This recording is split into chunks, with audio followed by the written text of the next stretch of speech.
அன்புள்ள மகர ராசி அன்பர்களே வணக்கம். மகர ராசி அன்பர்களுக்கு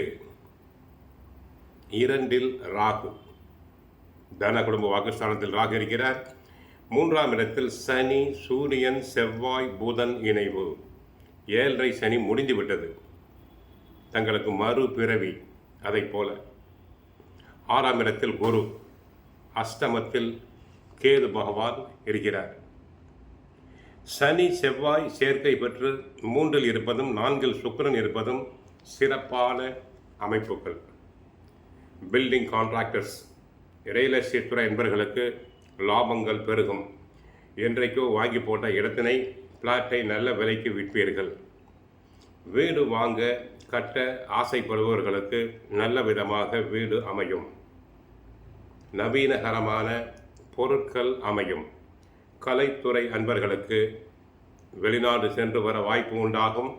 பல வரவுகள் தங்களுக்கு அதிகரிக்கும். பணம் கொடுக்கல் வாங்கலில் மட்டும் சற்று சிந்தித்து செயல்படுங்கள். குரு பகவான் 6இல் இருக்கிறார். அவ்வப்போது உடல் நலனில் சற்று கவனம் தேவை. தொழில் வளர்ச்சிக்காக மேற்கொள்ளக்கூடிய முயற்சிகள் அனைத்துமே வெற்றியை தரும். ராசிக்கு 2இல் ராகு சஞ்சரிப்பதால் பேச்சில் சற்று கவனம் தேவை. சில நேரங்களில் படபடபடான பேசுவீர்கள். பொறுமை, நிதானம் தேவை. மாணவியர்கள் நன்றாக படிப்பர், நல்ல மதிப்பெண்களை பெறுவர், போட்டித் தேர்வுகளில் கலந்து கொண்டு வெற்றி பெறுவர். சிலர் உயர்கல்விக்காக வெளி மாநிலங்கள், வெளிநாடுகளுக்கு சென்று வரும் வாய்ப்பு உண்டாகும். 3இல் சனி, செவ்வாய், புதன், சூரியன் இருப்பது மிகுந்த முயற்சி, தைரியம், மனோதைரியம் அனைத்தும் அதிகரிக்கும். உற்சாகம் இருக்கும். அரசாங்க வேலைக்காக முயற்சி செய்பவர்களுக்கு தாராளமாக செய்யலாம். சூரியன் சாதகமாக இருக்கிறார். மாணவர்கள் போட்டித் தேர்வுகளில் கலந்து கொண்டு வெற்றி பெற்று அரசு உத்தியோகத்தினை தாராளமாக பெறலாம். 6ஆம் இடத்தில் குரு இருப்பதால் எதிரிகளை சமாளிக்கும் திறமை உண்டாகும். பொருளாதாரத்தில் முன்னேற்றம் உண்டாகும். 2இல் ராகு இருப்பதால் பேச்சில் மற்றும் சற்றும் கவனமாக பேசுங்கள், யோசித்து பேசுங்கள். 8இல் கேது, வயிறு உபாதை சில பெண்களுக்கு வரும்.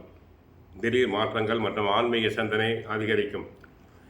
9இல் புதன் நீச்சம், அதாவது பாக்யாதிபதியான புதன் 3இல் நீச்சம் பெறுவதால் சில நேரங்களில் கிடைப்பது போல இருந்து சில வாய்ப்புகள் கை நழுவி போகலாம். எச்சரிக்கை தேவை.